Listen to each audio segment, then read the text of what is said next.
every member of Congress, please send a representative over to meet with us and at least let us know when you will respond to this petition for redress of grievances.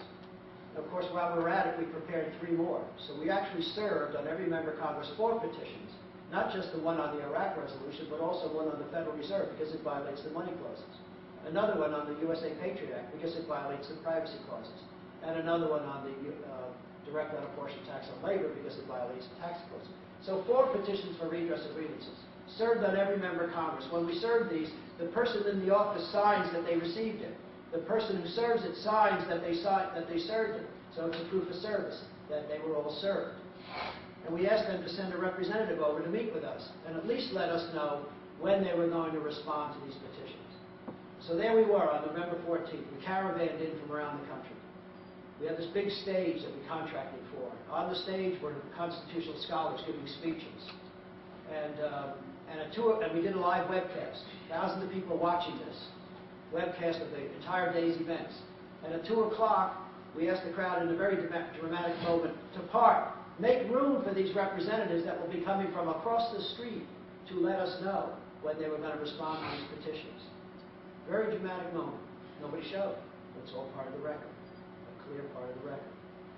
And so they didn't respond to any of the 4 back then. And we've been petitioning for redress of other violations of the Constitution over the years. The right to the withholding issue. You mentioned earlier that paymasters, people go to work for people, and those companies, they withhold their pay, and they turn it over to the government. So we got to thinking in early 2003. We said, here's a problem here. Government isn't responding to these petitions for redress of grievances. We know they have the right to withdraw their resources and their support from the government until these grievances are redressed. But gee, as you say, if they're withdrawing the money anyway, if the government is forcing these companies to withdraw the money and they're turning it over to them, then isn't the government, aren't these companies, under pressure from the government, depriving these people of their First Amendment right to hold the government accountable? There's only one non-violent way to hold them accountable. This privilege of giving and retaining your money. Well, aren't they being deprived of a fundamental First Amendment right to petition the government for redress of grievances if their money's being taken from them and turned over anyway, right? And besides, we couldn't find in the law, the rules, the regulations, the court decisions, there's something wrong here. This isn't authorized. And so we petitioned the government for redress of that grievance. And we said to the government, here it is, here are all the questions. They're on these forms. And please answer these questions. Because if you don't, I'm going to travel around the country and I'm going to hand this information out to workers and corporate officials, company officials, asking those workers to give it to their companies and ask the companies to give it to their corporate accountants and their lawyers. So that maybe we could get corporate accountants and lawyers across the country answering the questions that the government refuses to answer. The government didn't respond to that petition for redress of grievances in March of 2003.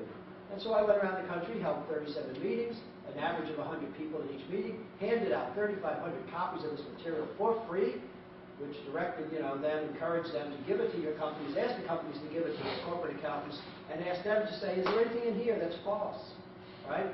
And there was an interesting development that year. There's an association of payroll managers. They were having their annual meeting in New York City.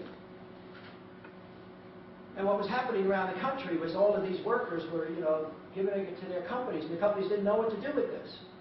And so they turned to their association, their payroll managers, the human resources departments. They would turn to their association of payroll managers. So what do we do with these? Is this right?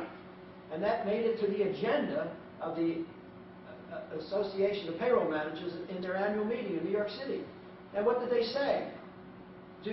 What was their advice to all these companies who were receiving these materials from their workers? We had also put it on our website, so tens of thousands of people downloaded that stuff. It was all there for free, and it was being distributed.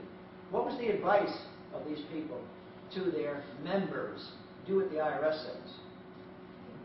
Don't listen to these people, just do what the IRS says. That was their response at the Association of Payroll Managers. We petitioned for redress regarding the North American Union, the right to keep and bear arms. Most of the federal government gun control laws are unconstitutional. We petitioned for redress of those grievances. And the immigration laws. We could not help but notice this emotion building in the country a few years ago. Gosh, they were forming Minutemen organizations. They were patrolling the borders, citizens. And there were millions of people marching, you know, in LA and elsewhere, for amnesty. And another group of people were marching against amnesty and petitioned. 200,000 people signed a petition against amnesty and sent those petitions off to Washington. We had people, we looked at this, we said, is this a political question or is this a constitutional question? Because we do not get involved in political questions. That's for the give and take of society. Is this just a political question, this immigration issue? So we looked, and what we found in Article 2 of the Constitution was this, that not only is the President, Article 2 is the article that deals with the powers of the President, not only is he required to take an oath to defend the Constitution, but he is required to, he shall, quote, faithfully execute the laws. So there's this faithfully execute clause. Well, we've had laws on the books against, on immigration, illegal immigration, immigrants for decades, and that hasn't been enforced. Nobody's enforcing them. So we prepared a petition for redress of grievances regarding the President as Chief Law Enforcement Officer, his failure to faithfully execute the laws regarding immigration. And we petitioned for many other issues. We've gone to court.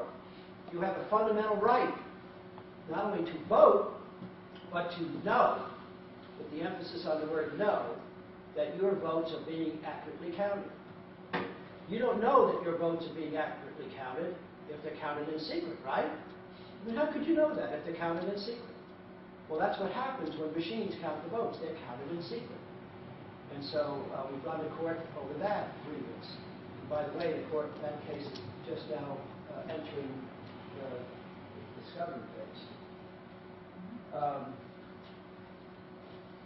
So you can read all about those on our website. Now, just as the founders had their capstone grievance, remember, we petitioned for redress of grievances, and our repeated petitions have been answered only with repeated injury. We have a capstone grievance. This is it. Very important that you understand what happened here. In 2004, we had reached a point where the government was clearly not going, neither the judiciary, the executive or the legislative branch was going to respond to our petitions for redress of grievances. We knew they were obligated to, and we knew we had the right to retain our money and resources if they didn't. That's what our interpretation of those words was. But government wasn't responding. So we decided to test the attitude of the judiciary. We decided to go to the federal courts, right on up to the Supreme Court, and ask it to declare the meaning of the last 10 words of the First Amendment, because no court had ever done that. And so 1,450 individuals from all 50 states signed on as plaintiffs to this case. This is not a class action. It's all of these people were named plaintiffs. Normally the caption of the case, that little section on the front page of every lawsuit that lists who's suing who, takes a third of the page. This took 56 pages. All 1,450 plaintiffs, their names and addresses were listed. And we asked the court to answer two questions, the federal court. Is government obligated to respond to these petitions? And if they don't respond, do we not then have the right to withdraw our support and our resources from the government until these grievances are redressed, until they respond, until these grievances are ended or reversed? Two simple questions.